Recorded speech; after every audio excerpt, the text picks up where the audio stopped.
Sejam muito, mas muito bem-vindas, pessoas imigrantes, para mais um bate-papo inspirador, divertido, no nosso podcast E Por Falar em Saudade, que faz parte da comunidade Brazucas pelo Mundo.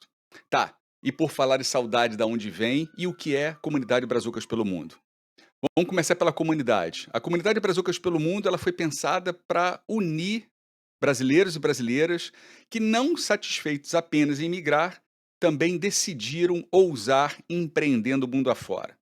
Então a comunidade foi criada e pensada para essa galera estar toda junta e a gente poder divulgar produtos, conteúdos, serviços e sempre fazendo trocas, sempre fazendo interações.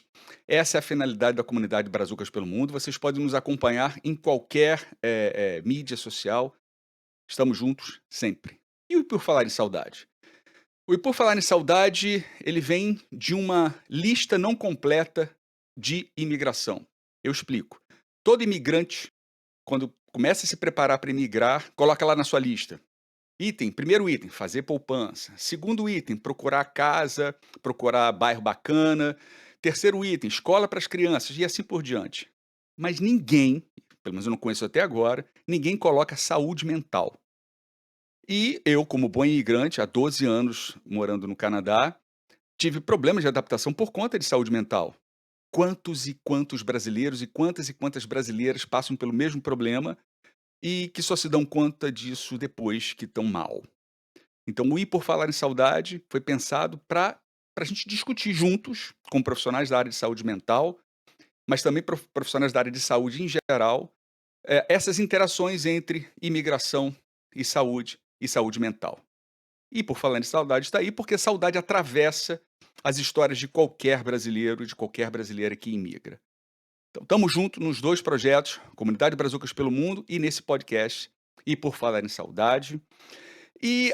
Antes da gente entrar no nosso bate-papo, eu queria convidar quem está ouvindo e quem está vendo o nosso E Por Falar em Saudade, para que divulguem nesse mês, especialmente nesse mês de setembro, mas pouco importa o mês, divulguem todas as campanhas vinculadas à conscientização, à prevenção e ao combate ao suicídio, que especificamente o mês de setembro foi escolhido pela Organização Mundial de Saúde como mês dessa conscientização e desse combate. Mas façam disso um hábito quase que cotidiano, divulgar campanhas nesse sentido, porque o suicídio é o ato final, mas tudo que vem antes, que pode levar ao suicídio, a gente pode tratar, a gente deve falar, a gente deve abordar, a gente deve conversar. Então, por favor, sigam o Brazucas pelo Mundo, porque a gente vai estar divulgando durante esse mês de setembro e a gente vai colocar uma lista com todas as organizações que as pessoas enviarem para a gente que trabalham com o tema do suicídio no mundo inteiro, exatamente para ajudar as pessoas que estão em sofrimento mental. E a gente está aí para isso, a gente está aí para se dar as mãos e procurar buscar um caminho alternativo. Beleza? Quem é esse que está falando? Bom, Fábio, eu sou o acompanhador nesse bate-papo do Brazucas pelo Mundo, que com certeza vai ser um papo maravilhoso. Brazucas pelo Mundo, nesse podcast Por Falar em Saudade, um papo maravilhoso. E sem mais delongas, não vou nem fazer botar, como é que a gente fala? Puxar a brasa para nossa sardinha, falando do site, falando de comunidade. Vou fazer isso daqui a pouco, porque eu quero já entrar no bate-papo com a minha querida convidada. E eu vou ler um trecho aqui de um texto que talvez ela reconheça. Outro dia estava com a Yara na frente do espelho do banheiro. E ela me parecia maravilhada com a percepção de que o reflexo de seu urso de pelúcia era igual ao que ela tinha nas mãos. Parece óbvio para um adulto, mas na cabeça de uma criança de 2 anos e meio é uma conquista. Então olho a minha imagem no espelho e me dou conta de que a única versão física por inteiro de mim que conheço é aquela ali do espelho, ou de fotografias. Não importa onde a gente esteja ou quem nos aponte algo, nós nunca nos vemos por inteiro. E será que é só por fora? E o outro? Será que está me vendo na totalidade ou só parcialmente mesmo?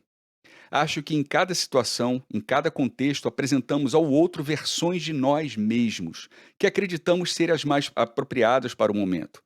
Mostramos o que queremos que o outro veja, mesmo sem a certeza de que o outro verá o que você tentou mostrar, e nem sempre vai agradar. Talvez por isso eu sempre ache muito difícil responder a famigerada pergunta tão importante de constar em um post fixo no Instagram: quem sou eu? Quem sou eu, afinal? Amanda, quem é você, Amanda Nogueira Mock? Ixi, qual versão você quer que eu apresente? Ai, até me emocionei de ouvir meu próprio texto. Achei Brincadeira. ótimo, achei lindo. Então, é difícil, né? Eu acho tão difícil falar quem sou eu, porque depende tanto, né? Enfim, eu sou Amanda, eu sou brasileira, não adianta.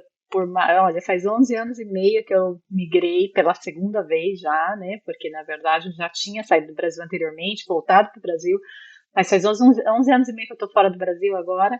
E eu vou continuar sendo brasileira, mesmo que eu também seja italiana. Eu sou sempre brasileira, vou ser sempre a brasileira, né? Eu sou psicóloga, eu sou mãe de duas meninas que são maravilhosas. A Yara, que estava aí no texto, que está com 2 anos e meio, e a Olivia, que está com quase 7, que mudaram minha vida totalmente, assim. E atualmente moro na Itália.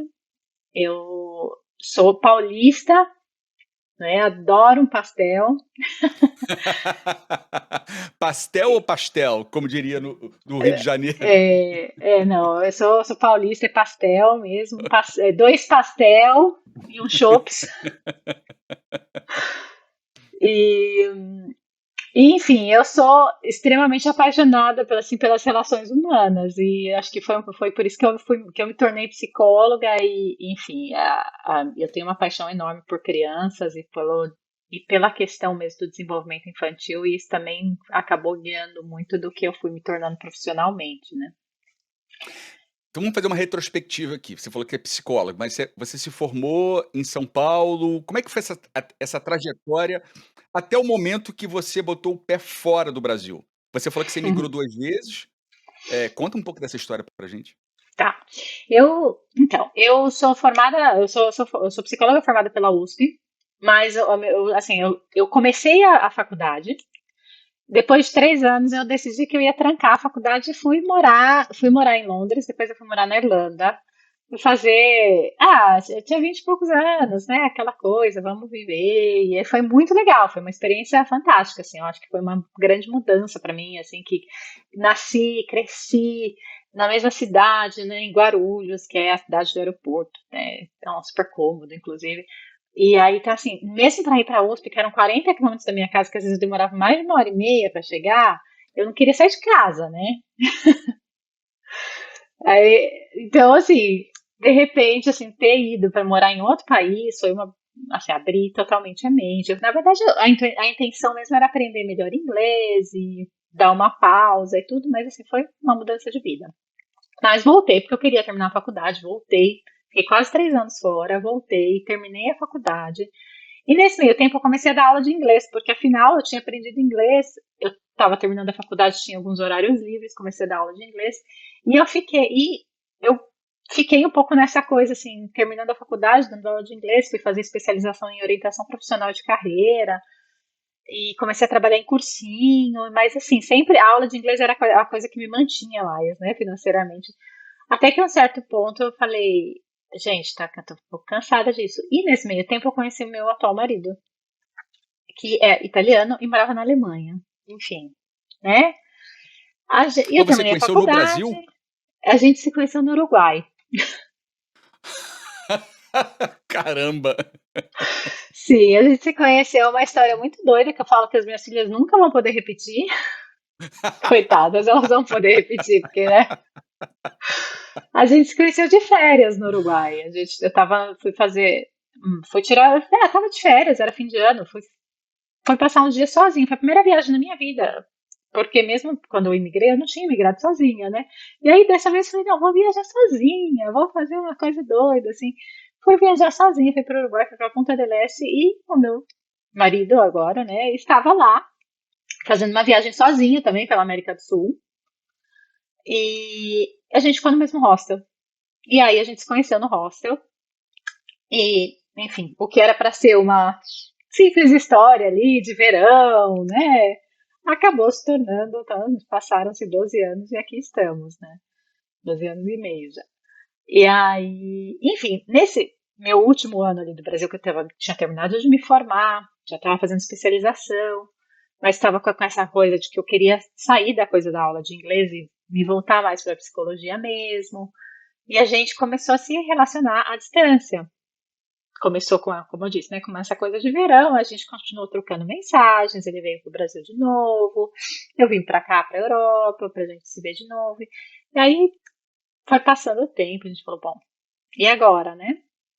E aí foi que a gente, depois de um ano disso, ele falou assim para mim, olha, eu tô tentando, ele estava tentando ir pro Brasil para ver se conseguia emprego no Brasil, ele é engenheiro e tal, ele falou, e estava difícil fazer uma transferência e tudo.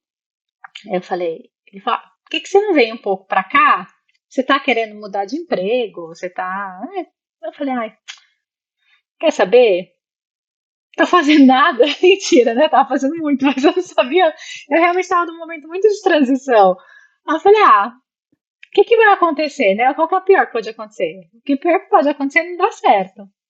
E aí eu falei, eu vou ter ido ter uma outra experiência. Fui pra Alemanha, que eu não falava, assim, a última língua do mundo que eu imaginava que eu ia aprender na minha vida. Eu falei, eu vou pra lá, eu estudo um pouco de alemão, ver se eu aprendo alguma coisa de alemão, aprendo uma língua nova, tenho uma nova vivência, ao máximo que acontece eu volto, né? Os meus pais foram super. Eu também já era grande, né? Já era grande, já tinha Já era grande, é 28 anos. ótimo.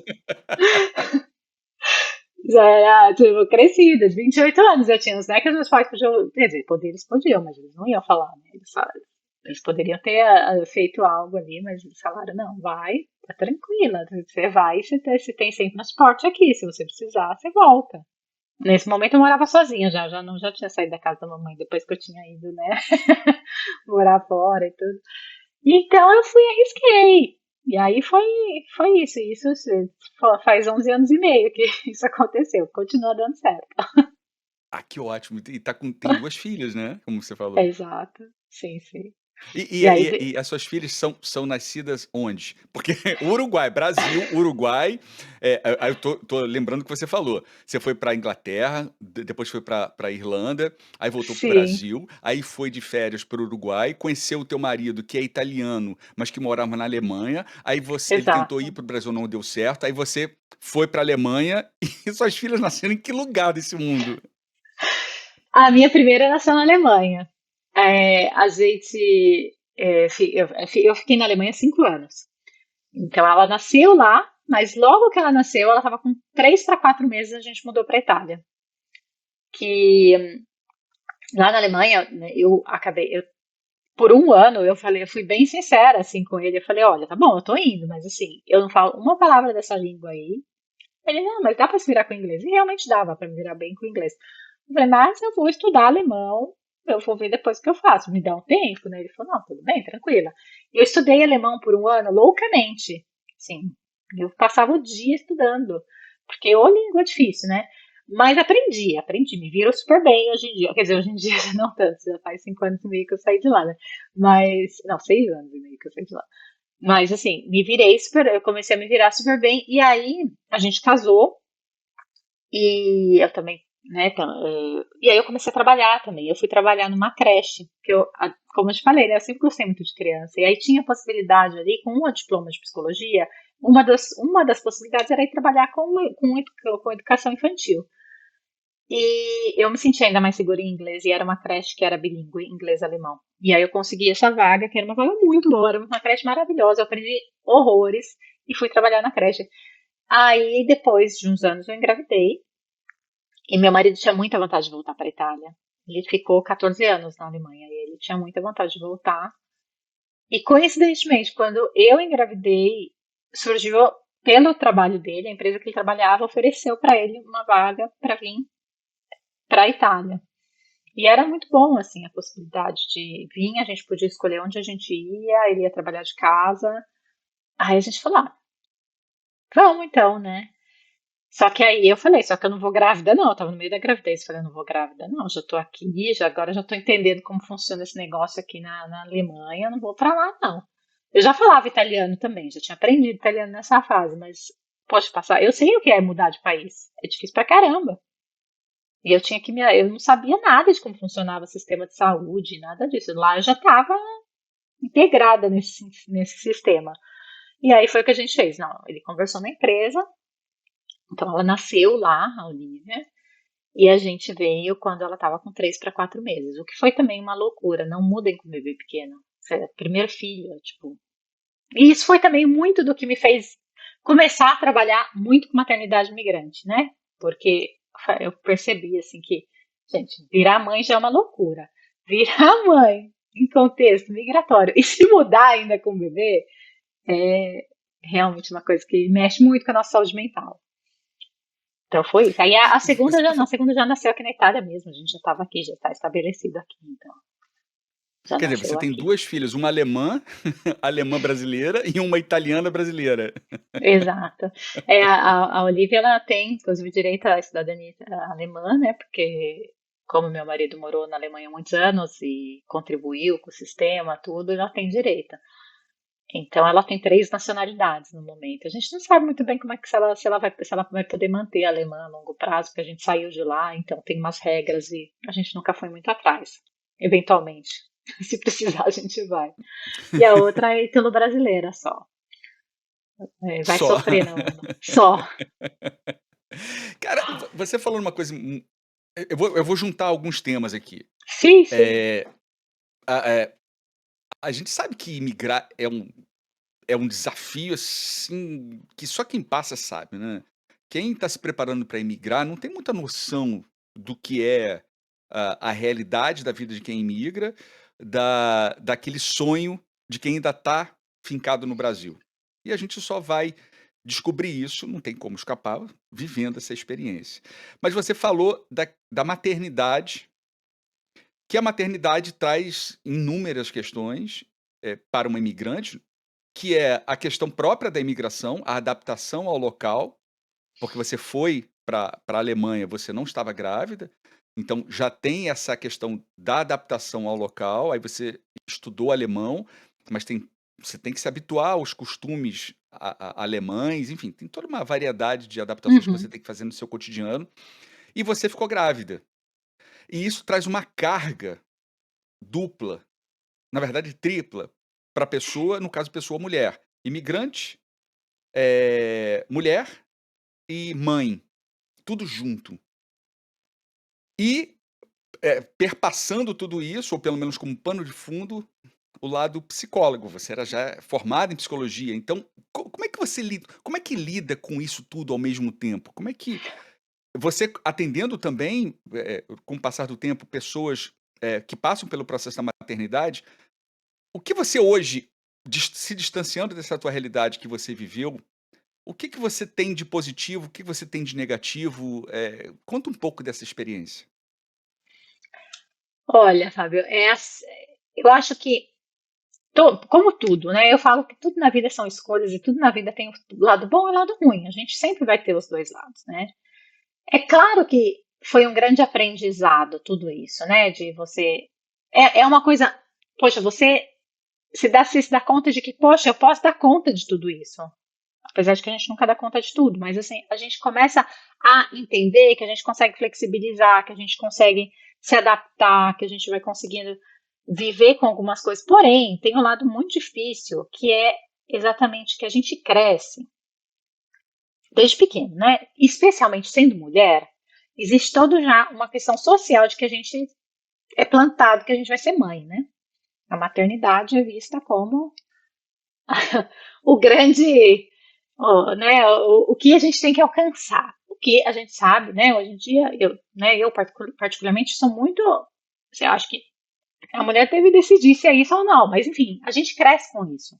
Acho que a mulher vai, ganha boneca, brinca de boneca, aprende a cuidar desde muito cedo. Só que o que é isso, né? A gente aprende a cuidar desde muito cedo. A gente cresce aprendendo o que é ser mãe dentro de uma cultura.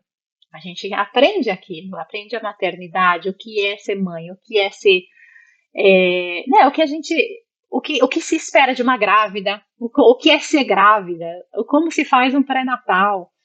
E não só, não estou nem falando só no sentido médico da coisa, do cuidado médico, que também tem uma diferença gigantesca, né? Mas estou falando também como você espera que as pessoas te olhem, como que as pessoas cuidem ou não cuidem de você, o que as pessoas falem ou não falem. E aí, quando você engravida em outro lugar, em outro país, o que que acontece? Não, talvez não nada, mas muito daquilo que você aprendeu culturalmente não acontece. Então, além de toda a adaptação que a gente tem que passar, porque a gente vai passar como mulher. É claro que o homem, quando vira pai, também passa por uma série de adaptações, mas a mulher tem toda uma adaptação são processos, inclusive, cerebrais, que hoje em dia se sabe, né? Hormonais, né? Enfim. Além de tudo isso, a gente ainda tem que lidar com expectativas que às vezes a gente nem sabia que a gente tinha.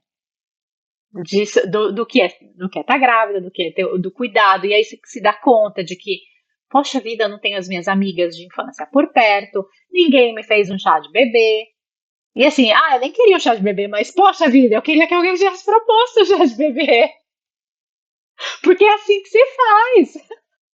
Assim, às vezes é isso, eu nem queria no fim das contas, mas assim, poxa, porque assim, é isso, você não sabe, às vezes você nem sabe que não queria. E aí tem também toda uma questão que de repente você se dá conta, eu brinco muito, eu falo que é uma coisa que eu brinco muito é que quando eu era pequena, que eu brincava de boneca, as minhas bonecas falavam português.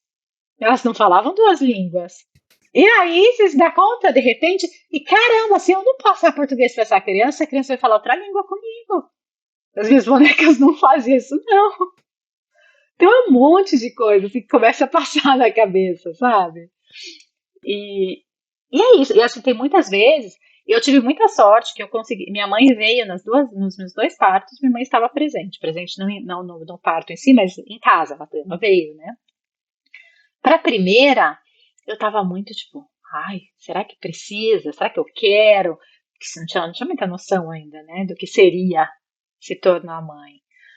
E aí, minha mãe tava, não, filha, eu vou e tal. Eu falei, não, então vem, né? E foi a melhor coisa pra mim. Tanto que pra segunda, a segunda nasceu no final de 2021, a gente ainda tava terminando aquelas milhões de restrições pós-Covid. E tava uma coisa ali de que brasileiro podia ou não podia entrar na Itália ainda.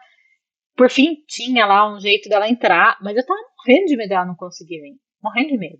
Porque é isso, quando a gente tem um filho, a gente tem essa coisa de estar num berço também, e todas as figuras femininas. Isso é uma coisa muito brasileira, né? Que a gente tem as figuras femininas, tem a mãe, tem a avó, tem a tia. E que talvez tenha muita gente, eu conheço casos, inclusive, de gente que fala, eu não queria minha mãe, seria muito tóxico para mim. E ok, né, gente? Não quer. É assim, é pessoal também isso, óbvio. Mas, e aí tem isso, né? Ou você tem que lidar com o fato de você querer e talvez sua mãe não possa vir, porque não é. Eu tive o privilégio que minha mãe podia vir. Financeiramente, podia tirar férias, podia, deu tudo certo. Mas tem gente que não pode, consegue. Mas assim, pelo outro lado, a mulher às vezes fala que alívio que eu pari fora, porque eu não queria minha mãe por perto, eu não queria ninguém por perto nos primeiros momentos.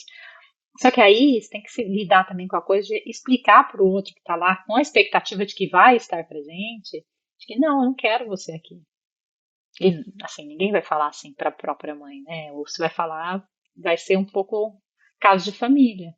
E às vezes precisa falar, não quero, eu prefiro ficar sozinha. Só que também o fato, às vezes, da gente migrar, às vezes dá também essa possibilidade de falar isso. Eu prefiro não estar com ninguém nesse momento. Porque se você estivesse no Brasil, talvez não teria essa escolha.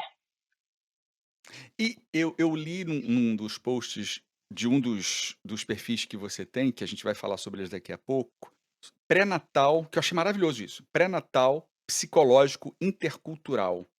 Cara, o que que é Sim. isso? Então, o pré-natal psicológico intercultural que a gente está promovendo lá pela comunidade no Colo. Depois eu conto um pouquinho mais da comunidade. Bom, quer dizer, eu vou contar agora um pouquinho da comunidade, porque daí a gente chega no pré-natal, né? A comunidade no Colo, ela surgiu, sou eu, uma outra, uma amiga minha, hoje em dia é amiga, né? Assim, ela é uma colega psicóloga também aqui na Itália, brasileira. e uma doula brasileira também aqui na Itália. A gente se juntou em 2020, mais ou menos. A gente começou a trocar muito, porque a gente tinha feito alguns cursos juntas sobre psicologia do puerpério, sobre essa coisa da maternidade. E a gente começou a trocar muito, assim, de que a gente queria muito proporcionar. Aí eu ainda não tinha minha segunda filha, eu só tinha passado pela primeira experiência, né? Mas a gente queria muito proporcionar para as mulheres o que a gente sentia que a gente não tinha tido, que era um colo brasileiro. E foi por isso que virou comunidade no colo, que a gente falou assim um dia, vamos fazer uma roda de conversa online?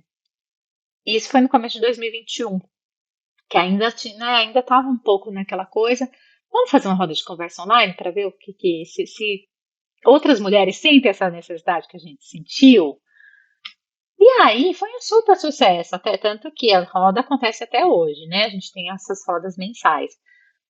E a gente, aos poucos, a gente foi criando outras coisas, né? Que a gente foi sempre com esse intuito de cuidar da saúde mental das mulheres que se tornam mães, ou, não, ou que se tornam mães, ou que vêm para cá mães, né? Fora do Brasil.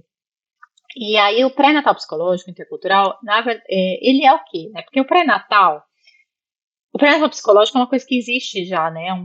Existem várias escolas, digamos assim, que propõem. O que é? Porque toda mulher, quando faz. É que nem você falou da migração, né? A gente pensa em um milhão de coisas quando migra, mas ninguém pensa na saúde mental. E em relação à gravidez, é isso. Tá? Poxa, fiz xixi lá no palitinho, tô grávida. Liga para o médico, começa pré-natal, faz uma batelada de exame. Só que pouquíssimas pessoas, acho que hoje em dia tem se falado cada vez mais, mas ainda se fala muito pouco o quanto isso afeta também emocionalmente, e afeta a saúde mental. A gravidez e o parto, ter um filho, ele é um período de extrema vulnerabilidade para a mulher, porque é um momento que é um período de transição. Você deixa de ser, especialmente para o primeiro filho, né? Você deixa de ser mulher, esposa, filha, amiga, para ser também mãe. Eu falo que é uma grande transição entre o ser filha para se tornar mãe, mais do que qualquer outra coisa. E isso é uma coisa que afeta muito a nossa saúde mental, muito.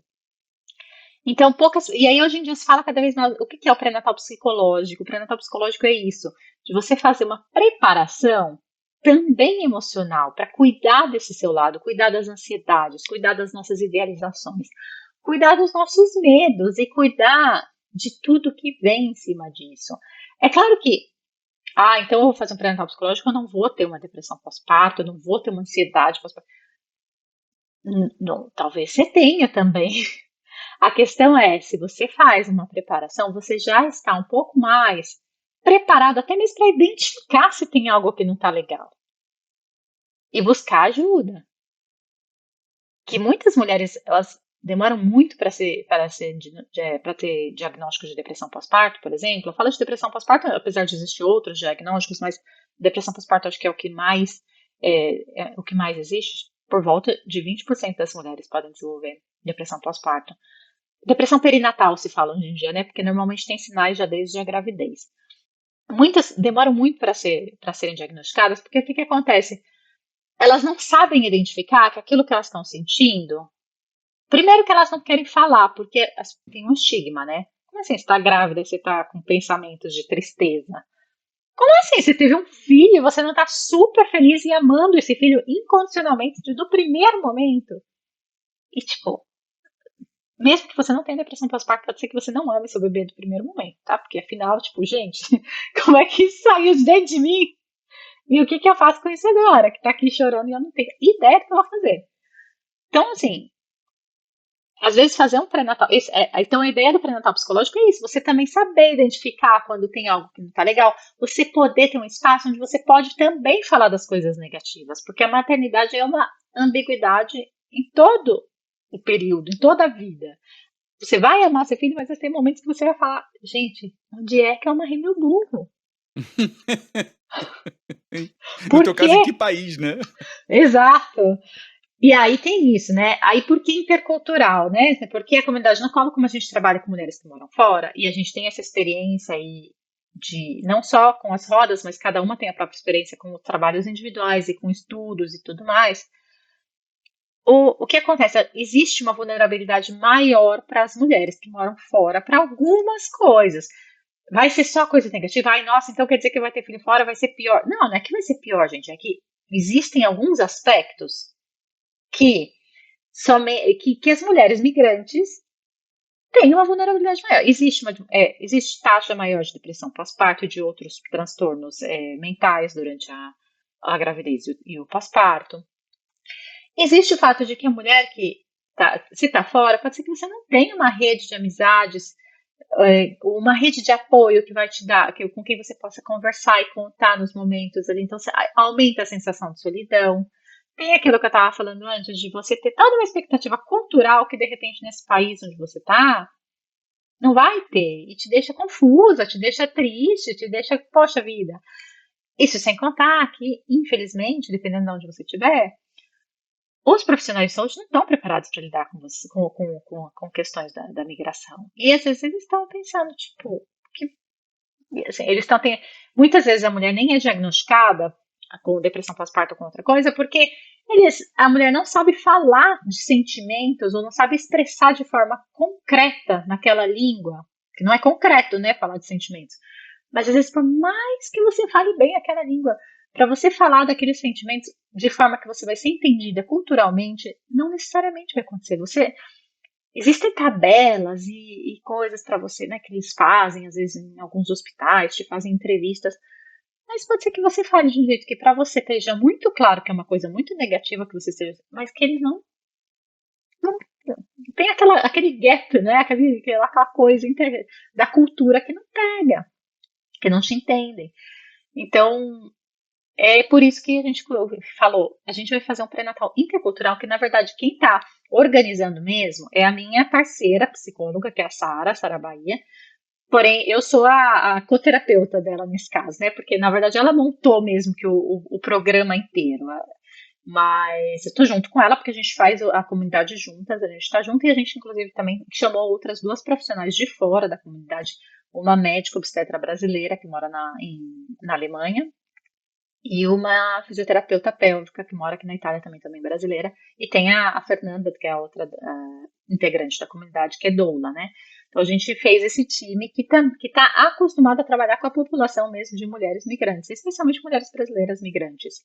Porque para ter esse olhar que falta, a gente faz o pré-natal intercultural, mas a gente tá, o pré-natal psicológico, né, que faz todo esse cuidado em relação à saúde mental, em relação ao aspecto emocional da gravidez e do parto pós-parto, mas a gente tem esse olhar específico para uma mulher que está passando por isso fora da sua cultura de origem e muitas delas em casais interculturais. Exatamente isso, era isso que eu estava esperando para tocar nesse assunto, que ainda tem a questão da cultura do outro, do marido, ou mesmo, independente de ser marido, mas do companheiro ou companheira, que é outra Sim, cultura, é outro universo. é. E é isso, né? Porque porque o que acontece, né? É um casal intercultural e a grande maioria, está morando no local do parceiro. Eu, na minha primeira filha, não, a gente estava os dois estrangeiros, né? Então não tinha tanto. Já com a minha segunda gravidez, eu já estava aqui. Então você tem toda a questão de que muitas vezes a família do parceiro é a quem está muito presente. E isso pode ser bom ou ruim, depende da sua relação com essa família. E também, às vezes depende dessa relação. A família pode ser ótima e não ser muito intrusiva, nem nada disso, mas tem ainda o fato de que eles estão esperando algo de você que talvez você não saiba nem o que é, porque você não cresceu nessa cultura. E aí você tá. É isso, né? E aí tem toda a questão familiar também e cultural, tipo, poxa vida, eu sou a única que penso de uma outra forma, que às vezes você nem se dá conta, e às vezes é coisas muito pequenas, tipo, colocar o paninho aqui pro bebê arrotar, tipo, as pessoas, alguns lugares olham, tipo, porque, você vai dar a criança no colo de outra pessoa, pega o paninho, né? Ou então, a questão aqui, né, que é muito, a grande questão aqui, né, o banho, porque eles não dão banho todo dia em bebê. E Brasil, imagina, brasileiro não vai dar banho todo dia no bebê? Vai dar banho todo dia no bebê. Depois você vai entendendo as questões e tudo mais, calor, frio, tipo de água, mas mesmo assim, isso é uma coisa que vai. Poxa, e isso pode causar até alguns, né, desencontros. Mas mesmo em casais brasileiros que moram fora, também às vezes tem alguns desencontros, porque fica muito pesado em cima dos dois só também, né? Isso também é uma questão que tem que ser, que a gente olha com carinho também. Aí aproveitando agora, pré-natal psicológico intercultural, mas ele é voltado para mulheres ou voltado também para casais? Casais, no caso, brasileiros. Não, então, vão ter encontros. Ele é voltado para a mulher, mas o grupo que a gente tá querendo formar agora vão ser 10 encontros. E alguns encontros são voltados para o casal. E aí é uma coisa que a gente discutiu muito, inclusive, mas e se for um casal intercultural que língua que a gente vai falar nesse encontro? Se o parceiro ou a parceira não falarem português, a gente vai falar português. Sabe por quê? Porque é uma forma desse parceiro, dessa parceira também entender o que essa mulher passa diariamente. Quando ela vai no médico, pode ser que ela fale a língua e que ela se desenvolva naquela língua. Provavelmente ela fala, pelo menos entende um pouco, porque está morando ali, né? Mas ele não tem noção do quanto é difícil, até psicologicamente, até emocionalmente, o quanto é cansativo estar o tempo inteiro vivendo e pensando naquela outra língua. E muitas vezes, por melhor que você fale a língua, se você está muito cansado, você tá, uma mulher grávida, às vezes que já está, né, com outras coisas na cabeça, às vezes a gente desliga, né, do que os outros estão falando, e é mais fácil desligar quando é outra língua. E aí a gente falou, a gente faz questão que esse parceiro, essa parceira venha, não que a gente não vá, que a gente não possa eventualmente dar alguma falar alguma coisa na língua, se for em italiano, falar em italiano, se for em outros, né, dá pra falar inglês, eu até posso arranhar um alemãozinho, querendo, mas, mas assim, que eles também tenham a noção de, poxa, é cansativo estar, né, o tempo todo ouvindo a outra língua e ser o estrangeiro. Eu acho que isso também é importante, de ter essa noção, assim, né? Gente que faz parte também. Eles também precisam estar ali e dando suporte nesses momentos. Você não falou, mas eu vou falar. A comunidade é arroba, no Instagram, arroba comunidade no colo, No colo. não é isso? Uhum. Isso, comunidade Isso, no isso. colo. E são vocês três. É você, a Somos. Fernanda e a Sara. A Fernanda é doula e a Sara é psicóloga. E você, Exato. Amanda, é psicóloga também. Então, galera, já sabe, já tô Exato. deixando aqui a dica, arroba comunidade no colo no Instagram. Tem muito conteúdo. Uhum. Só que eu queria também agora fazer um link com a tua outra comunidade. Que, aliás, essa outra comunidade, eu já simpatizei pelo nome, porque é uma das palavras mais lindas que eu conheço, que é cafuné. Eu acho que se eu tivesse um terceiro, É, eu chamaria de cafuné, porque eu acho tão linda a palavra. E Clube Cafuné, achei tão fofo isso. Conta um pouco também do Clube Cafuné, se tem alguma vinculação com a comunidade no colo. não, então, o Clube Cafuné, que assim, nosso nome também foi muito isso, assim, a gente foi muito pensando que uma palavra que a gente gostava muito, e é cafuné, né? E o Clube Cafuné, infelizmente, no momento, ele tá parado, né? Se você for ver a última postagem dele, já tem mais de um ano e meio, talvez, não lembro mais. Mas o Clube Cafuné ele não tem ligação com a comunidade no colo. Mas e é um projeto que, assim, que eu tenho no meu coração e eu, inclusive, trabalho com isso ainda, o Clube Cafuné, ele é voltado para a língua de herança, né? Que é o que eu te falei, a gente nunca, quando a gente tem uma boneca, quando a gente é pequena, a nossa boneca normalmente não fala outra língua. Isso é ótimo. E o Clube Cafuné, ele surgiu, ele foi também, eu adoro trabalhar em grupo, gente, eu amo trabalhar em parceria, então eu sempre, e eu tinha essa parceria, tenho essa parceria, são pessoas muito queridas com quem eu troco até hoje, né, com duas amigas, uma que é fonoaudióloga, que tem um projeto muito legal de português como língua de herança no Texas, aí nos Estados Unidos, e aqui é a Cláudia, e a Mariana, que mora na França. E a gente se conheceu porque nós três escrevíamos para um blog que hoje em dia não existe mais, que era um blog que virou um Instagram e que depois acabou que não foi mais para frente, que chamava Mães Mundo Afora. Que, enfim, nem existe mais, não tem nem mais o site para você recuperar para ler os textos antigos. A gente escrevia para esse, que eram mães que moravam mundo afora, que a gente escrevia sobre milhares de assuntos, a grande maioria relacionada à maternidade ou com ser migrante, enfim.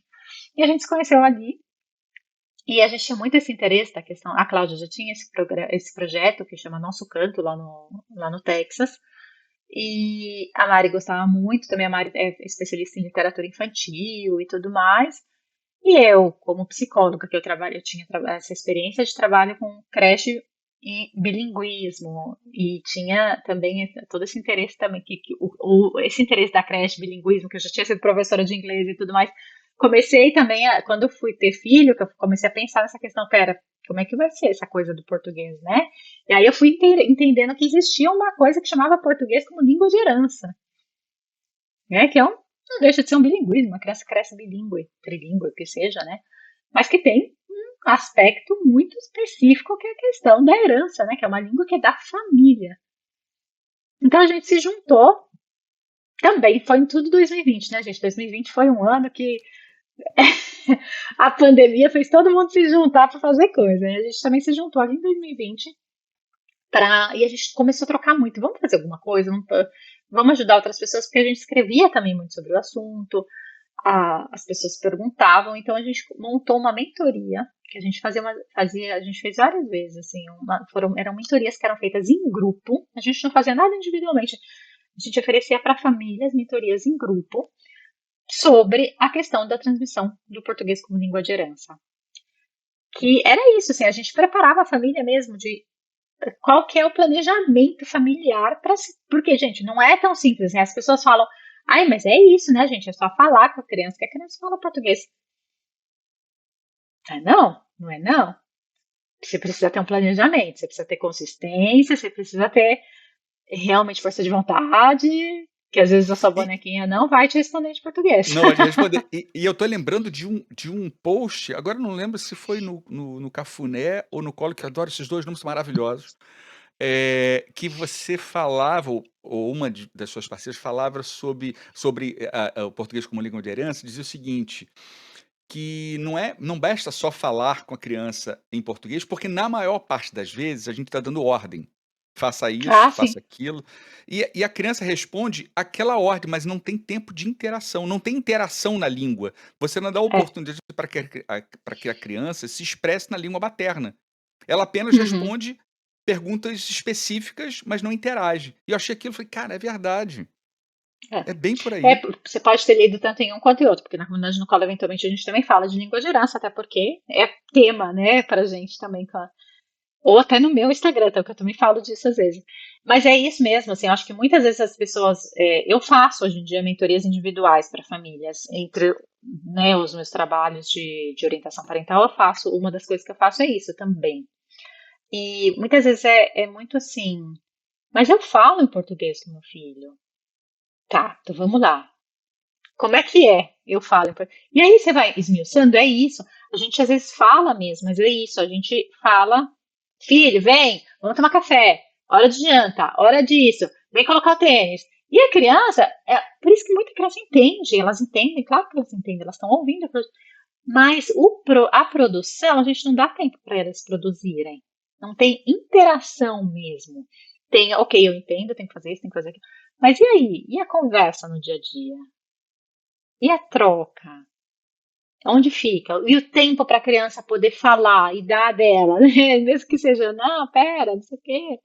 Mas, enfim, a gente tem que ter também, porque é sobre isso, não é sobre assim, eu falar no dia a dia, mas eu falar só nesses momentos. E também tem isso, né? Ah, mas quando é que você fala? Ah, eu falo, mas só quando eu tô sozinha. Não, porque meu marido não gosta que eu fale, ou minha companheira não gosta que eu fale. Ah, os avós não gostam que eu, quando estou na frente deles, eles falam. Ah, a professora me olha estranho. Ah, porque a gente está no parquinho e as outras mães vão olhar para mim. Gente, aí tá reduzindo demais o tempo. Eu entendo que tudo isso, né? Claro que isso tudo afeta, mas assim, Importa tanto? Ou será que a gente consegue conversar com as outras pessoas que são adultas para elas entenderem a importância disso também, sabe? Porque senão a gente limita demais. Porque se não tem consistência, não tem, não tem um tempo de qualidade e de quantidade, porque não é só tempo de quantidade, a qualidade é muito mais importante. Então, assim, se a gente falar que é só ordem não é tanta qualidade assim, né? Então, a gente acaba limitando um pouco, né, esse português. Então, para a gente que, se a gente quer realmente que essas crianças se desenvolvam na língua, a gente precisa abrir um pouquinho esse leque. Você me fez lembrar, eu tenho muitas amigas psicólogas, e eu falo amigas porque eu tenho, acho que um amigo psicólogo, o resto é tudo mulherada, É uma o que eu acho profissão muito de mulher. maravilhoso. É. E eu lembro que uma delas falou uma coisa que eu nunca mais esqueci, que ela falou assim: "Não, Fábio, a gente tem que construir um vocabulário emocional", ou alguma coisa assim, nesse sentido. Eu falei: "Como assim?" Ela falou assim: "Porque a gente tem que dar nome ao que a gente está sentindo. Se a gente não consegue dar nome ao que a gente está sentindo, a gente vai se guardar em silêncio, e isso aumenta o nosso sofrimento". E agora você está falando do português como língua de herança, e eu fiquei pensando assim, eh, herança no sentido inclusive desse vocabulário, emocional. A criança ela poder se expressar na língua, no país no qual ela está, o italiano, o francês, pouco importa, mas também na sua língua de herança. E isso é de uma riqueza absurda. E a Uhum. gente não se dá conta disso. A gente acha que por estarmos imersos na cultura de acolho, no teu caso na Itália, o que tem que preponderar é o italiano. Não necessariamente, porque ela está trazendo no código genético dela, na história da vida dela, toda uma cultura, eh, que pode se perder se a gente não tiver consciência de que a gente tem que participar dessa transmissão, dessa herança linguística. E eu estou falando isso também porque eu me lembrei, o meu filho está no Brasil, e ele veio para cá com 3 anos, e voltou para o Brasil, a primeira vez com 11. Então ele passou muito Uau. tempo longe do Rio de Janeiro, mas ele fala como se nunca tivesse saído de lá. Mas por quê? Eu acho isso que no meu caso e da Luciana, foi mais inconsciente do que consciente. A gente passou, tanto para minha filha quanto para o meu filho, essa herança cultural através da nossa língua que trouxe toda a nossa carga de história no Brasil como adultos. E ele sente isso na pele dele. E quando ele está no Rio de Janeiro, é como se ele nunca tivesse saído de lá. E ele fala sempre: "Eu estou voltando para as minhas origens, para as minhas raízes". E eu acho isso muito legal. E eu acho que isso tem que ser consciente. No meu caso e da Sim. Luciana, foi mais inconsciente do que consciente, mas eu acho que é o papel dos pais que querem ter um filho mais aberto para o mundo, terem isso como pauta de Uhum. conversa, como pauta de diálogo com os filhos. Sim. Isso é muito importante. Até porque a gente, se a gente for pensar, língua faz parte da identidade. Cultura faz parte da identidade. Se eu, que sou brasileira, né, não passo a minha língua e a minha cultura para as minhas filhas, eu estou privando elas de uma parte da cultura e da identidade delas. O que isso vai acarretar no futuro, só o futuro dirá, né, gente? E cada ser humano é único, pode ter ou não. Porém, e não só estou privando elas de uma parte delas, mas eu também estou privando elas de conhecer uma parte minha. Porque a partir do momento que eu só me comunico com elas numa outra língua que não é a minha língua de origem, eu estou privando elas de uma parte de mim. Eu não estou me comunicando de. E assim, então quer dizer que um casal intercultural que se comunica só numa língua ou outra. Sim, gente, quer dizer que num casal intercultural, se uma pessoa abre mão da própria língua para falar só a língua do outro, existe. Assim, não significa que é um casal que não vai dar certo ou que o relacionamento está errado, nada disso. Porém, existe uma privação, sim, de uma parte de si. E eu acho que uma coisa que é muito importante, que a gente traz muito e que é um assunto muito delicado, assim, que no caso, eu vejo assim, que a grande maioria, aqui na Itália, 70% da população brasileira na Itália é de mulheres. É um número altíssimo. 70%? Sim. É uma estimativa mais ou menos, assim, né? Porque não tem nunca é o certo, assim, mas é mais ou menos isso. 70% da migração brasileira aqui é de mulheres. E muitas vêm por causa de casamento, não todas, mas muitas, né? E a gente sabe que no dia a dia a, a gente acaba usando a língua local. E muitas mulheres abrem mão da própria língua. Eu tô falando mulheres, né, gente, mas é porque é a minha meu maior conhecimento, né? Então, o quanto a gente abre mão da nossa língua, do nosso país, da nossa identidade, da nossa cultura, e a gente abre mão isso também. Daí a gente tem filho, e esse filho não conhece uma parte muito importante de nós. E é muito. Assim, eu não estou falando que o parceiro tem sempre que aprender português. Não, ele talvez não tenha. Porque muita gente fala, mas meu parceiro não fala, minha parceira não fala português. Como é que eu vou falar com os meus filhos? Então quer dizer que se os dois não falarem, o filho nunca vai falar? Porque muitas vezes falam, mas é muito mais fácil quando tem um casal de brasileiros. E sim, claro que é muito mais fácil, porque dentro de casa, no geral, vai manter aquela língua. Mas não, e o que também não é dado, porque tem gente que pelo menos um do casal assume o local, né? Assume a língua local como uma forma também de manter, porque tem medo que a criança não vá se adaptar. Mas a questão é se o parceiro ou a parceira não falam português, eles pelo menos têm que mostrar uma abertura em relação a isso, porque é uma aceitação. Eu aceito que existe essa outra parte de você, que eu talvez não conheça 100% porque eu não conheço tanto, mas eu aceito. E eu acho muito legal que você também, que você use, que você fale. Mesmo se eu entender 100%. É claro que se ele tiver um interesse, né, de aprender, não precisa aprender a ser fluente, mas aprender, entender, pelo menos para interagir ali numa brincadeira, ou entender mais ou menos do que está acontecendo, é muito legal. Mas se pela. Mas é muito, é muito triste até, né? Quando do outro lado tem só uma negativa, de poxa vida, ai, nossa, dessa língua aí, eu não entendo nada.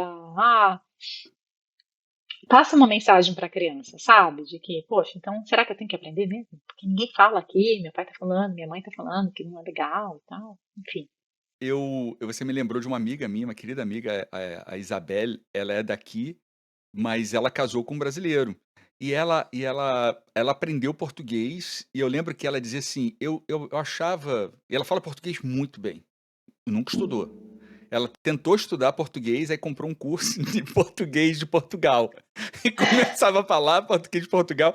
E o Luiz dizia, cara, tá de sacanagem comigo, né? Eu venho do Rio de Janeiro, você vai falar português de Portugal comigo, cara? Não. Aí, enfim, ela deixou de lado o curso, começou a aprender o português do Brasil. E ela dizia uma coisa que eu achava muito legal. Ela falava assim: eu não quero que ninguém intermedie a minha conversa com a minha sogra, traduzindo o que eu estou falando para o português. Eu quero falar com ela, eu quero aprender a língua dela, porque é uma forma de eu me aproximar do meu marido, das origens do meu marido, e fazer com que as minhas filhas mergulhem na cultura do pai, porque elas estão 98% na cultura local de onde elas vêm. Mas esses 2% têm que ser legítimos. E ela É. aprendeu português, e fala muito bem exatamente por isso. E as filhas seguem o mesmo caminho. E é bonitinho porque as filhas têm sotaque, mas falam português. E eu acho isso Uhum. muito legal, porque ela fala, com as filhas em francês, mas também fala em português, mesmo ela não sendo nativa, mesmo sendo brasileira. Aí eu vou Uhum. emendar agora com um texto que eu li, acho que num dos seus posts, porque eu já li tanta coisa sobre que eu já não sei onde eu li. Que você, a minha pergunta seria o que as pessoas buscam com a imigração, mas eu vou modificar um pouco essa pergunta a partir do que eu li.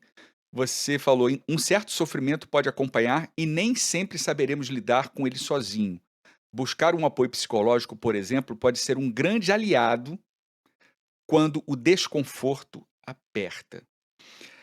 Aí eu vou te perguntar o seguinte: você, como sendo, profissional de saúde mental, o que a gente deve evitar quando a gente imigra, e o que a gente deve levar quando a gente imigra? Nossa, que complexo, Fábio. Poxa vida. Ai, gente, olha, evitar, né? Eu acho que uma coisa que eu acho que a gente, eu acho que ainda existe muito, é um pouco uma glamorização assim da imigração, né? A gente achar que a gente vai imigrar e vai encontrar tudo melhor. E que os problemas que a gente tinha vão sumir porque a gente vai estar em outro lugar. Então, eu vou te contar que os problemas vêm junto. Pode ser que, assim, em algum grau, né? A gente foge de algumas coisas quando a gente migra, mas a gente leva elas junto. A gente acha que a gente está fugindo. Mas eu falo que assim, existe uma glamorização não só econômica, né? Eu acho que existe, isso é um aspecto que é muito difícil às vezes para o imigrante lidar, porque existe uma ideia de que, nossa, a vida na Europa, a vida no Canadá, cara, a vida no Canadá é muito boa. A vida na Europa vai ser outra coisa, nossa, sabe aquela glamorização? E às vezes é uma coisa que a gente não quer pensar que a gente tem, mas às vezes é o que o outro tem, que a gente tem que lidar que quem fica, nossa, mas você que fica reclamando, você tá morando no melhor país do mundo. Tem gelato aí à vontade. Ou sei lá, eu tô brincando com o gelato, mas sei lá, tem sempre essa. Mas existe uma glamorização mesmo de que é assim, eu vou. A gente sempre, normalmente, a pessoa migra porque ela busca algo melhor. Isso é muito.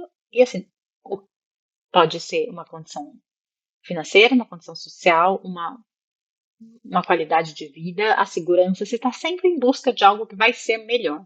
Ninguém vai. Bom, raramente, claro, existem. Mas vezes quem migra em situação forçada também faz isso, especialmente quem migra em situação forçada, faz isso porque está buscando algo melhor. Por mais que doa você deixar o que você deixa, você está buscando algo melhor. Então, acho que é evitar achar que a mudança de fuso horário, a mudança de código DDI vai te mudar, vai te trazer uma felicidade automática. Pronto, fui buscar algo melhor e encontrei. Porque não necessariamente você vai encontrar, e às vezes você até encontra a qualidade de vida que você estava procurando, você encontra a segurança que você estava procurando, você.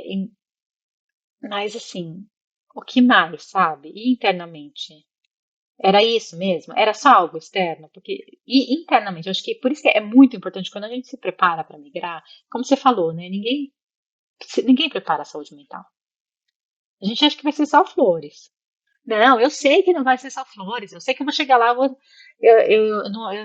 eu vou ter que lidar com o frio, eu vou ter que lidar com uma língua nova, uma cultura nova. Vai ser super tranquilo. Só que aí, até você lidar com essas coisas de verdade.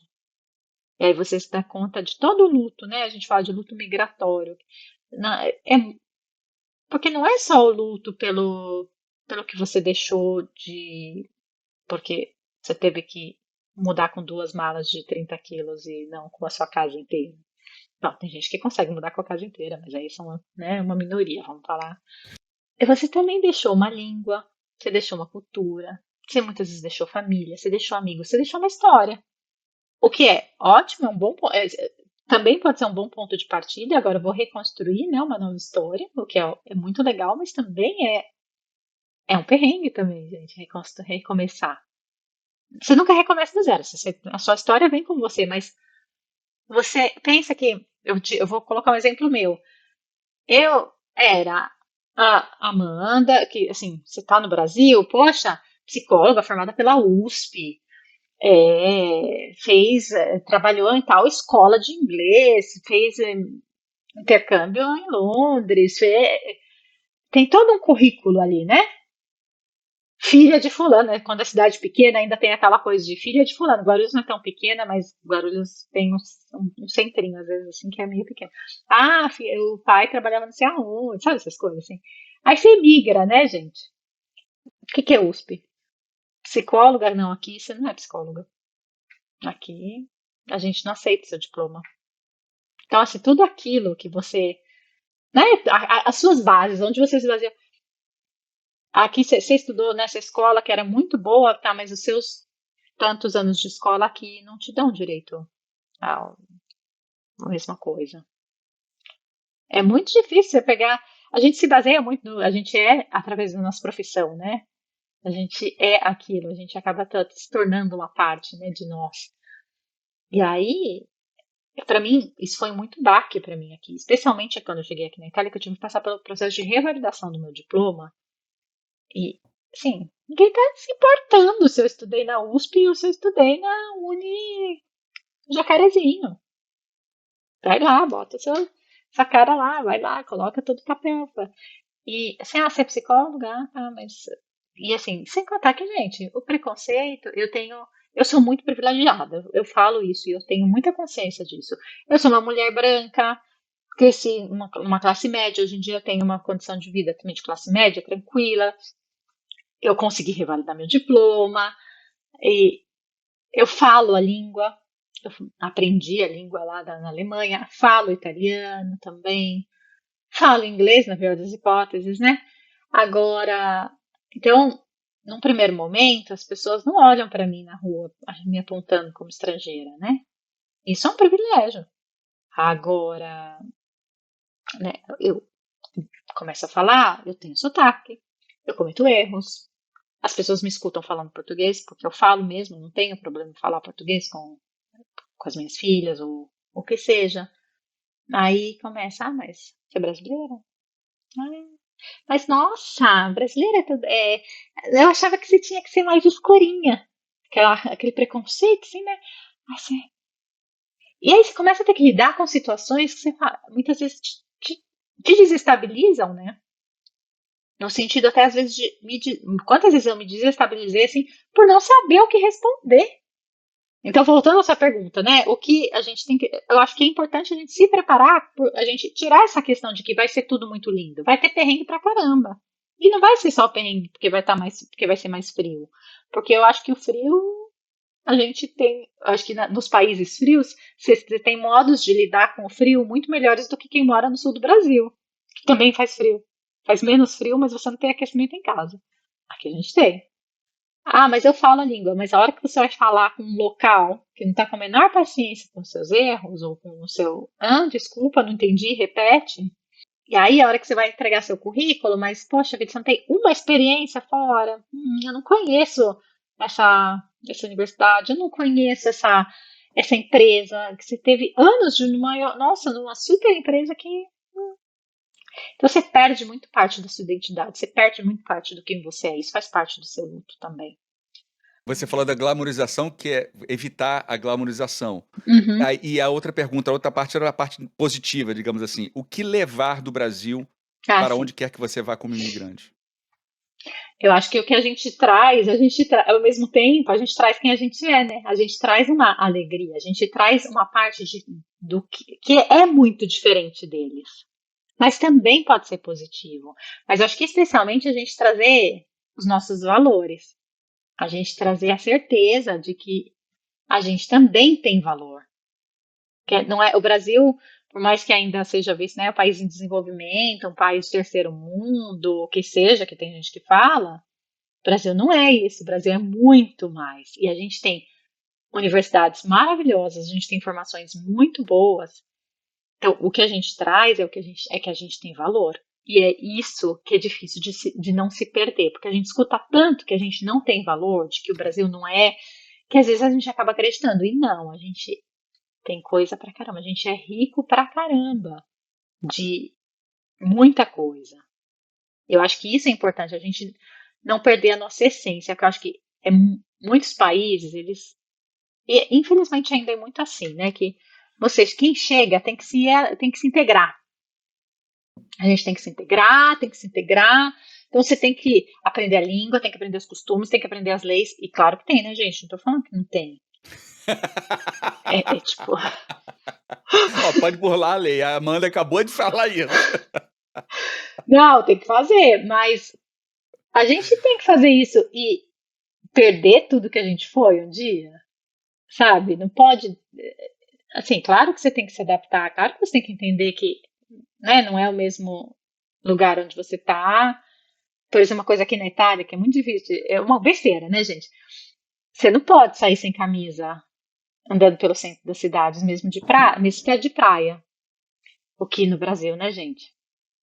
Homem, né? Homem pode tudo. Homem pode sair sem camisa, mulher não. É.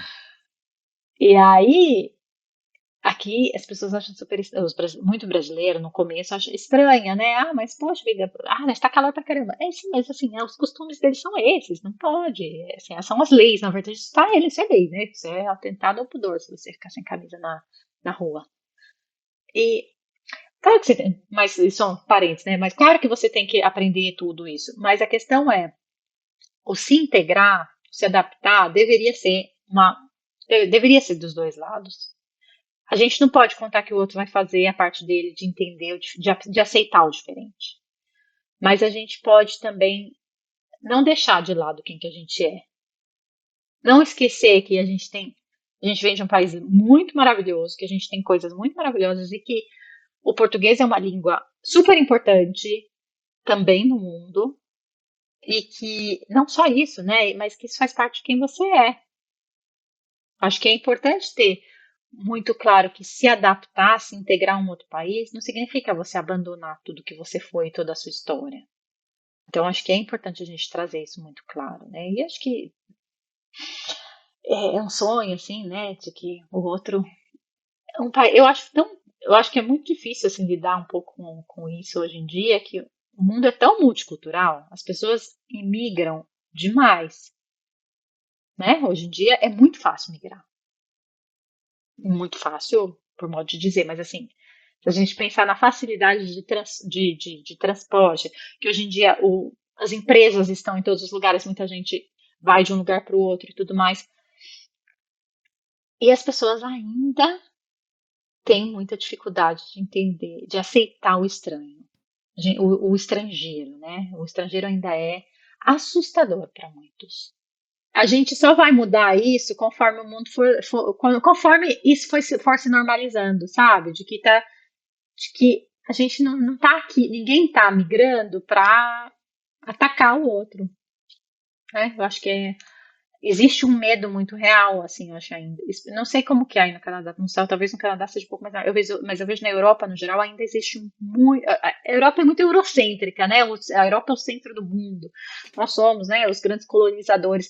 E isso é muito difícil, a gente não cair nessa posição de que realmente a Europa é o primeiro mundo, a gente é terceiro, então a gente tem que ficar aqui e ser, sabe? E cair sempre nessa posição do cachorro vira-lata, de que tá ali sempre. Ah, não, sim, o deles é melhor, o deles não. Não, a gente tem um monte de coisa que é boa também, sabe? A gente pode se comportar e trazer isso como uma coisa igual, enfim. Mas é até aí, né? Até o europeu, no geral, conseguir viver melhor com isso, ainda vai levar. Não, não depende muito da gente, né?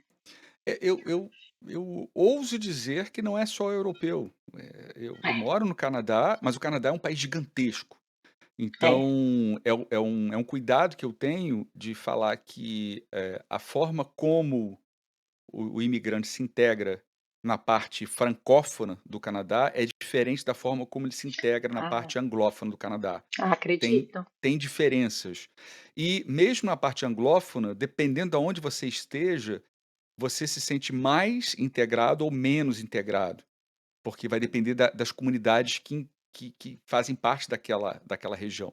Então, é muito variável, mas no geral eu diria que, independente do lugar que você esteja, e essa é uma consciência que eu fui adquirindo ao longo do tempo, a gente carrega uma responsabilidade que nem sempre a gente se dá conta, que é a responsabilidade de ser brasileiro.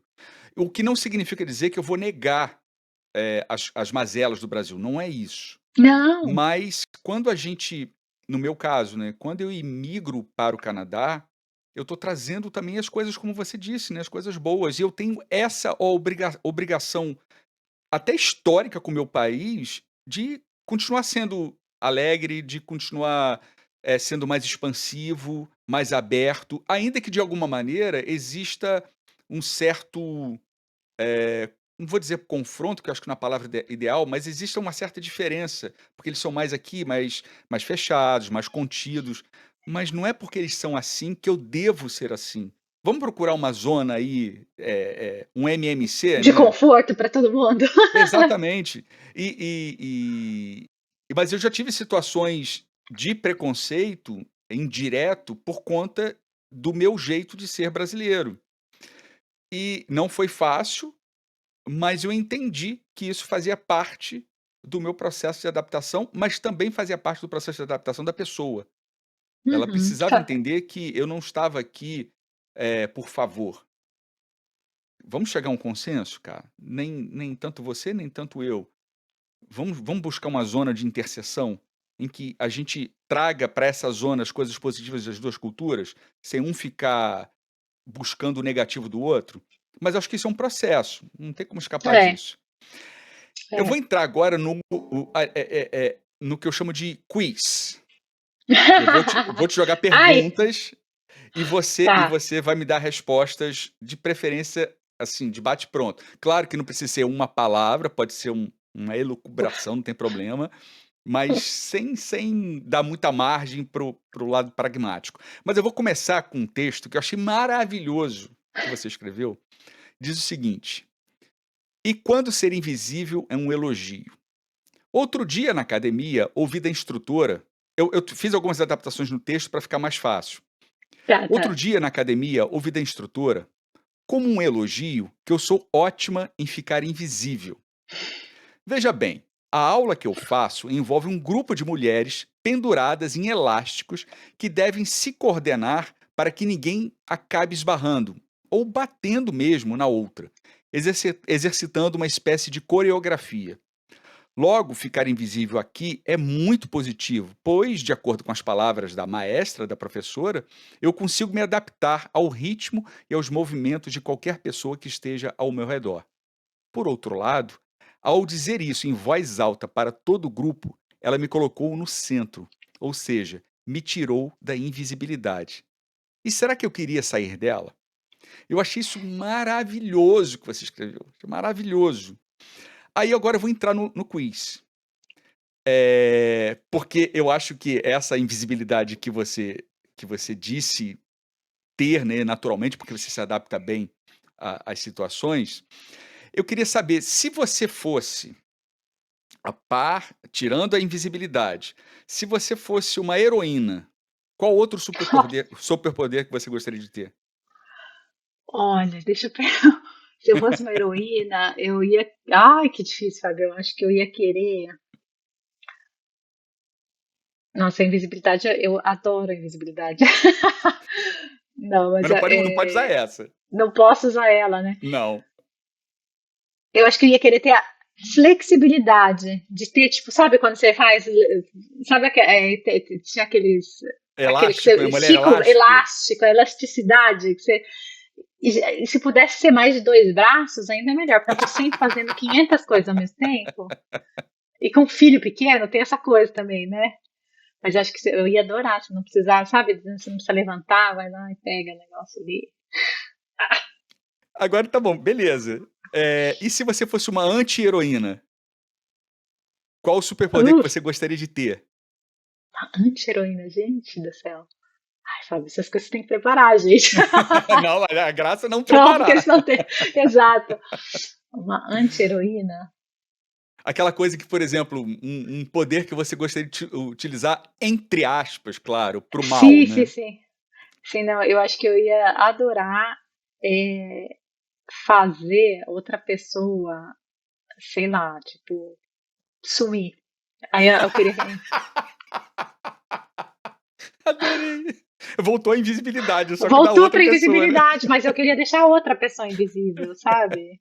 Ou então, não precisa nem ser invisível, mas assim, que a pessoa fique muda. A pessoa tá falando aquele monte de abobrinha, aí você, tipo, não, emudece. E fica assim. Aham. Adorei. Ah, tá, tudo bem. Não tá escutando nada, né. Não. Se você não fosse psicóloga, o que você seria? Eu acho que eu seria educadora infantil, acho que eu seria professora. Acho que não teria muito saída dessa área, assim. Mas eu acho que quando eu era pequena, quando eu era. Assim, até o começo da minha adolescência, eu falava que eu ia ser engenheira. Hoje em dia eu dou risada. Engenheira? Aham. Não, mas acho que eu teria ido mais para a parte de educação mesmo, provavelmente como professora, pedagoga, algo assim. Que é. Se você tivesse Você tá numa máquina, você encontrou do nada uma não uma máquina, você encontrou uma lâmpada. Eu ia falar máquina, mas eu agora vou melhorar minha pergunta. Você encontrou uma lâmpada Hum. e você pode fazer 3 pedidos, como todo boa lâmpada, deixa você fazer 3 pedidos. Só que o gênio, ele tá com muita pressa, tá de saco cheio. Todo mundo fazendo pedido, ele fala: "Cara, ó, é um só, qual você faria?" Me dá 3. Primeiro pedido, faz Cara, mais pedido. maravilhoso.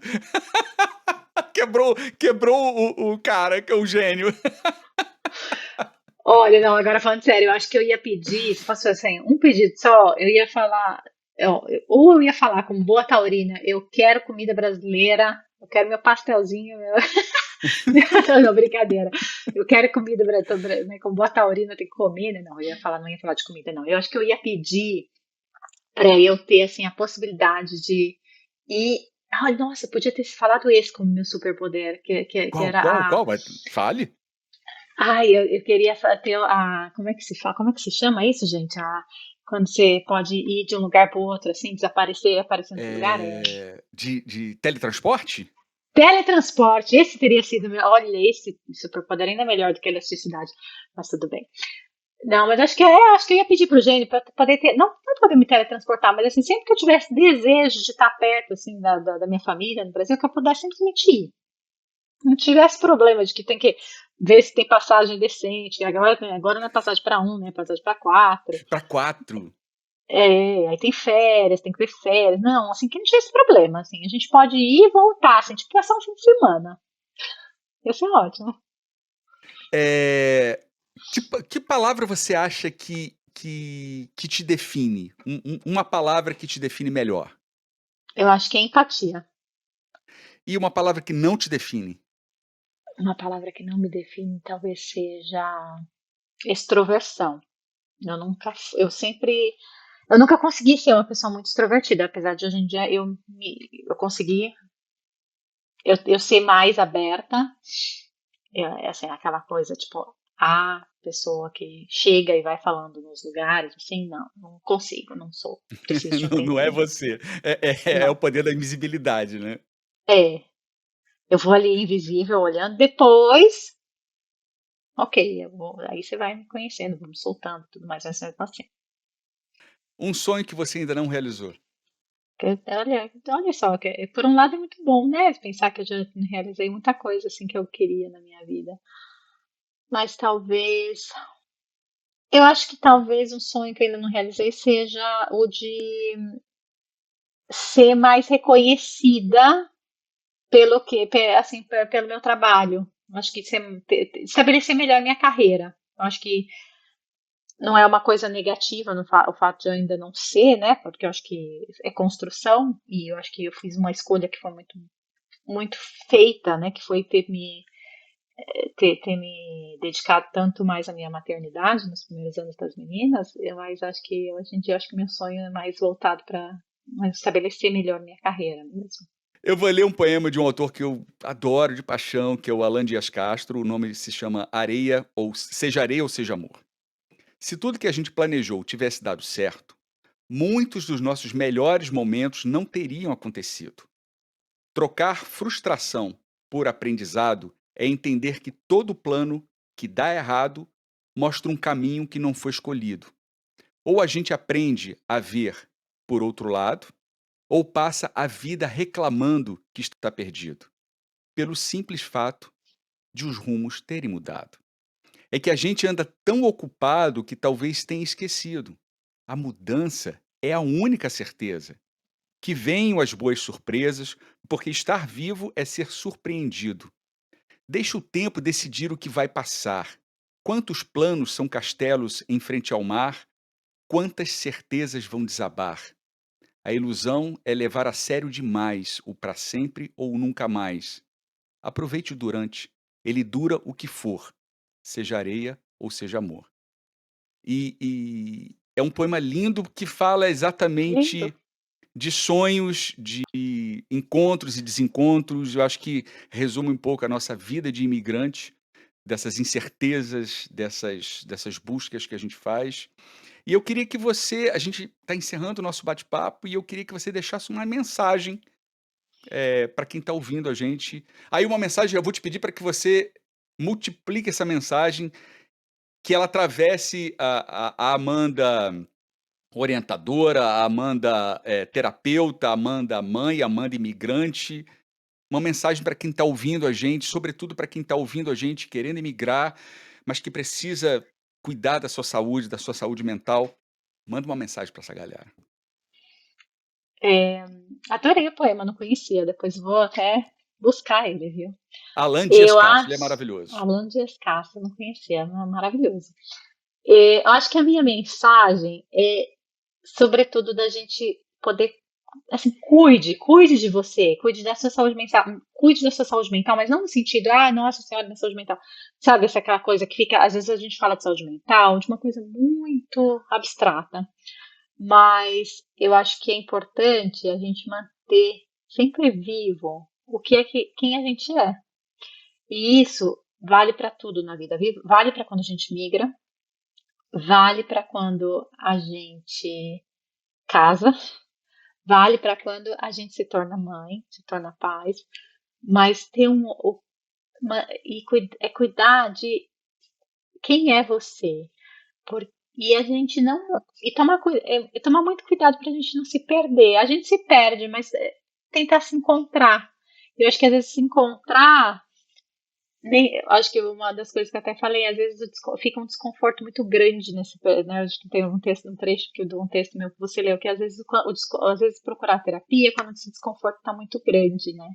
Porque às vezes quando a gente só se dá conta que a gente se perde, que a gente se perdeu, em qualquer uma dessas coisas, né? Seja numa migração, nessas transições de vida. A gente só se dá conta quando a gente não está conseguindo encontrar o caminho de volta. E a volta nem sempre é voltar ao que a gente era antes, mas é entender que a gente vai mudando. Acho que tem isso no poema que você leu, né, Fábio? A gente vai mudando e a mudança vai construindo.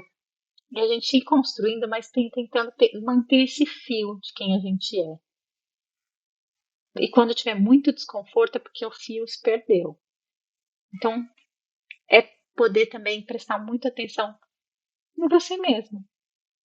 E não deixar, sabe, que esses momentos de, especialmente em relação à migração, que as pessoas não, que você não sabe mais quem você é naquele momento inicial, que você se perca dessa sua essência mesmo. Acho que é importante se manter, pera, quem sou eu, assim, essencialmente, no fim das contas. E eu vou acrescentar à tua mensagem uma coisa que eu aprendi a duras penas. Nossa, isso é da antiga, né, aprendi a duras penas, me senti com Adoro as 80 anos penas. de idade agora. Fale, peça ajuda. Não é fácil, não é simples, não é rápido, mas peça ajuda. Não Uhum, não deixe se avolumar o que você está sentindo, uhum. porque vai ficar mais difícil. Então, É, peça ajuda. E é eu muito eu importante. muito importante. E eu queria, encerrar, antes da gente falar dos teus de como as pessoas te encontram, eu queria voltar lá ao que eu falei no início, falando sobre esse mês de Setembro Amarelo, setembro qualquer setembro, mas a OMS escolheu o setembro como mês de cuidado, de atenção, de conscientização, de combate ao suicídio, que é chamado Setembro Amarelo, que é conhecido como Setembro Amarelo. Então divulguem campanhas oficiais, que falem sobre o suicídio. E eu sempre repito, o suicídio é o último passo, que não tem volta. Mas procure antes, fale antes, peça ajuda antes, porque é esse antes que vai evitar que você dê o último passo. Então, tá doendo, peça ajuda. Há muitas organizações em todos os lugares do mundo que estão prontas para te acolher. Peça ajuda, pouco importa o mês, setembro é apenas um mês onde a gente fala muito sobre isso, mas pode ser de janeiro a janeiro, todos os dias, todos os meses, todas as horas, peça ajuda. Amanda, como é que as pessoas te encontram? Como é que você é encontrável, embora a sua invisibilidade? Sou tão invisível assim no fim das contas, vai. Mas e eu só posso complementar uma coisa do que você estava falando, Fábio, Claro, claro. da prevenção ao suicídio, que eu acho que é muito importante, né, pedir ajuda, mas para as pessoas que talvez não seja você que esteja numa situação difícil, eu acho que existe um pensamento que é muito comum as pessoas falarem que fulano está falando que vai se matar, não vai se matar. É, isso não é verdade, tá, gente? Se uma pessoa está falando, se você está ouvindo de um amigo, ou de alguém, ou se você ouviu alguém falando de que queria colocar um fim na vida, aquela pessoa não significa que ela não vai fazer, tá? Porque as pessoas, não, se tá falando é porque não vai fazer. Não significa, tá, gente? Então, assim, apoie, dá um apoio. Se aquela pessoa, se você tá vendo que aquela pessoa tá falando aquilo, é um jeito dela te pedir ajuda. E se ela não obtiver essa ajuda, se ela não obtiver, ela pode vir a fazer sim. Então, tem alguém falando, não cai nessa não de que não vai fazer, né? Apoie, vai escute, seja o apoio e ajude a pessoa a buscar uma ajuda, né, efetiva. Mas onde vocês me acham? Vamos lá. Vamos lá. Eu tenho o meu Instagram, que é aberto, inclusive, eu de vez em quando apareço por lá. Eu falo que eu de vez em quando vou lá, eu escrevo alguma coisa, eu apareço nos stories também, que é @amandan.mock, porque meu nome completo é Amanda Nogueira Mock, então é amandan.mock. Mock é escrito Moshi com CH, que é pronúncia italiana, Mock. É, pode me encontrar pela Comunidade no Colo, que é @comunidade no Colo. O, o Instagram do Clube Cafuné ainda existe, ele tem conteúdo maravilhoso sobre língua de herança, mas ele está parado no momento, porque não significa que ele vai ficar parado para sempre, a gente nunca sabe, né? Para sempre. É muito longe, muito longo, mas se você tem interesse nessa questão da língua de herança, é um conteúdo maravilhoso que tem por lá no Clube Cafuné. E eu também escrevo, né? O Fábio leu alguns trechos aqui. Eu sou eu poderia ter dito que se eu não fosse psicóloga, eu seria escritora. Mas eu sou escritora, né, gente? As pessoas não. Eu sou escritora amadora, nos tempos vagos. Eu sempre escrevi. E eu tenho eu não sei, para quem não conhece, existe uma plataforma que chama Substack, que é uma plataforma para que as pessoas escrevem, né? E você pode receber os textos como newsletter. Você se inscreve, existe gente de tudo quanto é lugar do mundo, de todo quanto é assunto. E você não precisa se inscrever em nada, você pode entrar lá, Substack, e me procurar, Amanda Nogueira Mock, vão aparecer meus textos lá. Ou você pode ir lá no meu perfilzinho, tá lá no meu Instagram, você encontra inclusive os meus textos. Você pode ir lá e subscrever, se inscrever. Você vai, toda vez que eu escrever, o que, gente, se chega uma vez por mês, eu tô feliz para escrever um texto mesmo. Não, é só para dizer que daí tem gente, não vou quero ficar recebendo e-mail toda semana. Gente, uma ou duas vezes por mês eu escrevo um texto ali e vai chegar diretamente no seu e-mail. Você vai saber que eu escrevi, está lá, e você pode ler pelo seu e-mail mesmo, não precisa buscar em lugar nenhum. O que eu escrevo nesses textos? Eu escrevo crônicas no geral, né? São crônicas que têm a ver com psicologia, têm a ver com maternidade, têm a ver com migração, e normalmente são coisas assim que são coisas que partiram de alguma coisa da minha vida, que nem, né, tem a história da Yara no espelho, eu na academia, e a partir daí me vem algum insight de vida, assim, né, que eu tenho vontade de dividir com o mundo e eu divido. E, enfim, você me encontra nesses canais aí, então, né, Instagram e no Substack. No meu Instagram, você pode encontrar se você clicar lá, você tem tanto dá para me chamar no WhatsApp ali diretamente, ou então você tem o link também para os meus textos ou para outras coisas que eu escrevi, enfim. Mas eu faço atendimento online, sou psicóloga, faço atendimento online para muito, assim, na verdade, hoje em dia eu só faço atendimento para pessoas migrantes. Eu não falo que eu atendo só mulheres, mas no fim das contas a grande maioria são mulheres, mas não tenho, gente, não é que eu não posso atender homens, tá? É que como eu trabalho com maternidade, acabo atendendo muito as mulheres. Eu atendo online, eu também atendo presencialmente em Verona uma vez por semana, mas, enfim, se alguém aí está me escutando aqui da Itália, pode saber que eu também atendo presencial aqui em Verona, porque eu tenho meu diploma reconhecido, isso é um orgulho para mim aqui, e porque não é fácil, Itália é burocrática pra caramba. E, enfim, acho que é isso. Acho que pode me chamar também pelo WhatsApp. Eu também faço, além do atendimento como psicóloga, né, fazer terapia, também faço orientação parental, especialmente na faixa 03. Então, são Como é que é? na Faixa zero. faixa de 0 a 3 anos, 0 a 3 Ah, anos. da faixa zero tempo, que Desculpa, na isso? faixa 03. A pessoa fala como se todo mundo entendesse, né, Lua? É. Não, especialmente, eu faço orientação parental muito voltada para pais de crianças, de bebês, assim, de 0 a 3 anos. Você fala, nossa, com zero, né? Com 1 ano eu tenho que falar, tem, gente. Essa é muito uma questão, às vezes a orientação parental é um atendimento muito mais personalizado e pontual, né? Então, que pode ter a ver tanto com uma questão de adaptação mesmo, de rotina e de algumas fases do desenvolvimento infantil. E, como às vezes também tem a questão do português como língua de herança, que é tema para migrante e tudo mais, mas enfim, pode me procurar para ali pelo Instagram, você encontra todos os meus contatos. E eu tenho um site também, gente, é uma novidade, tava até esquecendo que eu tenho um site, nossa, me deu um clique agora, que é novo o meu site, acabou de sair meu site, tá E é lindo, lindo, tá? Tá lindo, é tá lindo. lindo. Achei lindo o seu site. Eu adorei, eu fiz recentemente minha identidade visual, né, com parte assim mesmo desse meu movimento agora de estar divulgando mais meu trabalho, saindo da invisibilidade. E Eu a gostei daquela linha do minha. tempo que você colocou no site. Achei bem legal Sim, aquilo. muito legal, né? Muito legal. Eu também acho que ficou bem legal, dá para ver bem assim as minhas passagens. E a minha identidade visual, ela tem, né, um passarinho que voa, né, de uma mão, assim, que acho que tem muito a ver com a questão da gente migrar. E às vezes a gente precisar de um suporte de alguém que sabe que vai te dar.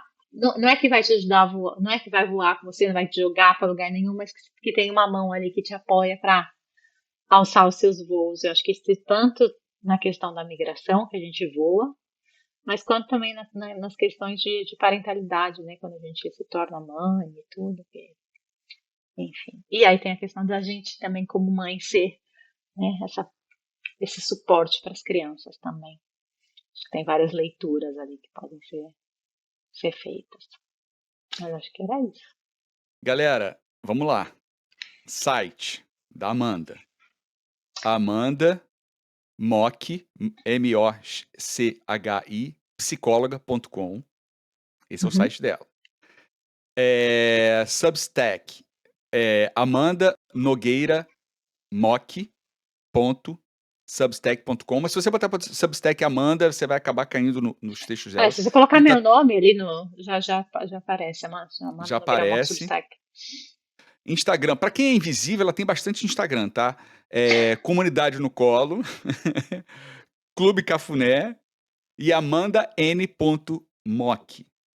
Moch, né? M-O-C-H-I. CHI. Então, essa invisível, visível, tá acessível em todos esses lugares. Converse com ela, super gente boa. O site dela tá maravilhoso, tá lindo.